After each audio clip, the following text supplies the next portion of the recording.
Hello, thanks for joining me. A few nights ago I had the opportunity to see an opera down at the Kennedy Center here in Washington, D.C. Here is the playbill. I saw Champion. There is sort of a graphic of it. This opera was written back and premiered back in 2013, so it's a relatively new work. And it was written by Terence Blanchard, who is the multiple Grammy award-winning jazz artist, Terence Blanchard, and then the libretto was done by Michael Cristofer. So this was called jazz opera and jazz. It wasn't really. It was an opera. It did have jazz elements to it. The orchestra actually included a jazz quartet, so that was pretty awesome. The cast, let me just start with the sort of the cover. This, like I said, premiered back in 2013. This originally was done, the premiere was in St. Louis, Missouri. This is called, you see here, the East Coast premiere. So it was done over here in Washington, D.C. for the first time. I saw this opera on Saturday, March 18th. Down at the Kennedy Center, done by Washington National Opera. Here is the cast, and I'm not going to read through all of the cast. Though the interesting thing about the cast, the person who sang the main character, the old version of the main character, Emile Griffith, the boxer, interestingly was Mr. Halloran in, the Shining opera that I saw in Minneapolis by Minnesota Opera last year, and I did a video on that. And this opera also had a few other cast members that I've seen in other productions, so I thought that was really, really cool. And then this opera also had Denyce Graves sang the mother of Emile Griffith, the mother of the main character, and I had never had the opportunity to hear Denyce Graves sing, and so that was a real treat, and she performed that role so amazingly that I think I'll always think of her as that character now. But I jotted down a few of the other people that I've seen in other operas.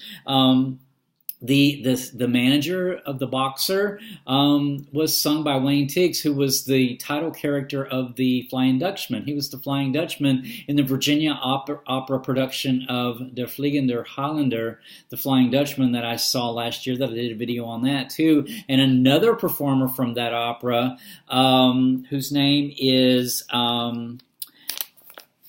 David Blaylock, was the steersman, and he was in this opera. He was the ringside announcer. And then another cool thing, the singer Leah Hawkins had a dual role in this opera. She was the cousin Blanche, the person who raised the main character.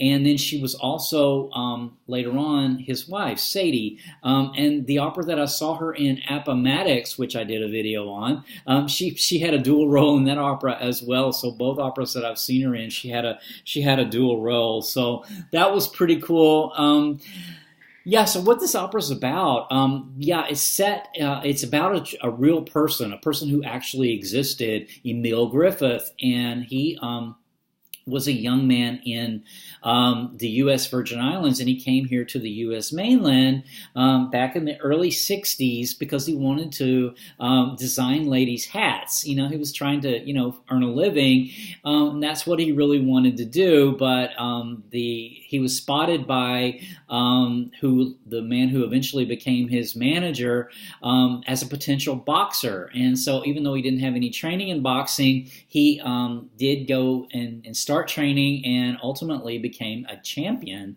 Throughout the 60s, he was a boxing champion. His name again was Emile Griffith.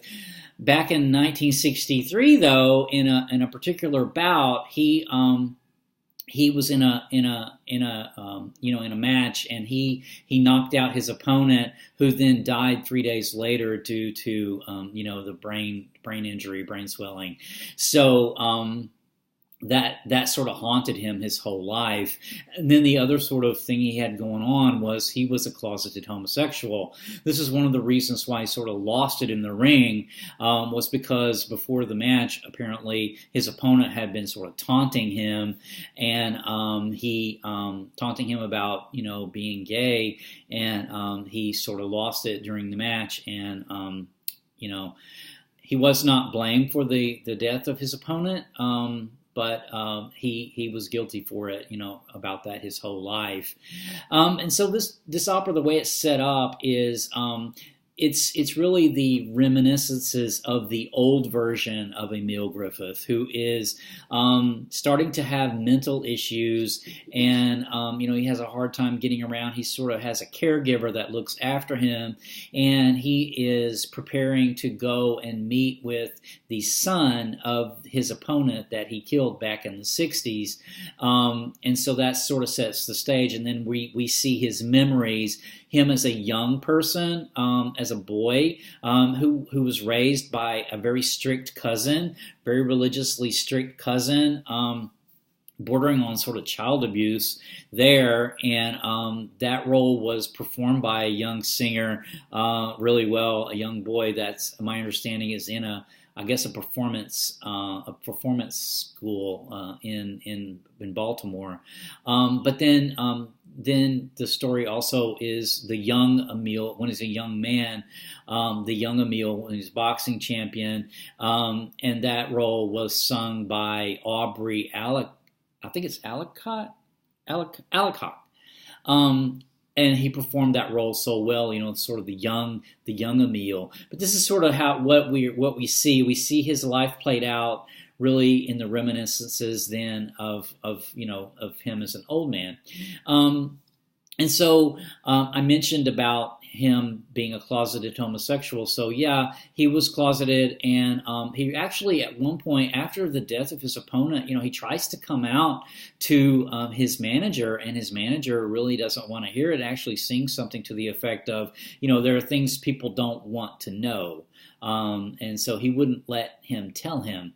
So he ended up, closeting himself ever the more deeply. I think after that, he struggles with this greatly. Ultimately, he marries a woman, but this sort of colors his entire life. Then my takeaways from it, though, was this idea about how people push you into being someone that the person that they want you to be. How the young man Emile Griffith, came to the U.S. He wanted to do something creative. He wanted to design ladies' hats, and he goes for a job for that. But instead of getting that opportunity he goes to a job, and instead of at a hat factory, where they or not a factory, but a place where they make hats. And instead of getting that opportunity, the manager there wants him to be a boxer, wants him to start boxing training, and so pushes him in that direction. And likewise, he wants to be who he is, which is a gay person, and really society, but particularly the manager there, says, there's things that people don't want you to hear from you. So, no. And so he's not allowed to do that either. So he's really not allowed to be himself. He sort of has that opportunity cut off from him at these critical points in his life. And I thought that was, really sort of indicative of what happens a lot of times in life to people where, they're shut down by those around them, or by sometimes just by society. Emile, did not have the position. He really had to earn a living, so his choices were limited to what would do that for him. So even though he wanted to pursue the work as making hats, that's not what the manager wanted him to do. So he was pushed into another area, which he was very successful at, but it's not what he ultimately originally wanted to do. Another along those same lines was the mother in Melva, sung by Denyce Graves so awesomely and portrayed by Denyce Graves so awesomely, because the mother, was not present with any of her kids in raising them. She abandoned them basically. And at one point in the opera, she sings about what she's had to do, really to just survive, and it really wasn't, what she had hoped, I think. So, it was another one of those instances where people around her want something else from her, and so that's what they push her into. Those are my biggest, I think, takeaways from the opera. The opera, like I said, had elements of jazz in it. It was, I love these kind of modern operas. I'm kind of disappointed because Washington National Opera has announced their season for next opera season, and we don't have any new works, I don't think, coming up. So I was a little disappointed. I will still go to the opera though, but I really do like seeing these kind of new works, even though 2013 might not seem new in the opera world. That's a new opera, and so I'm really super glad that I went to this and had a chance to see it performed live, and I am looking forward to next season, even though we're not going to have anything quite like this. But it was great. So until next time, take care. Bye.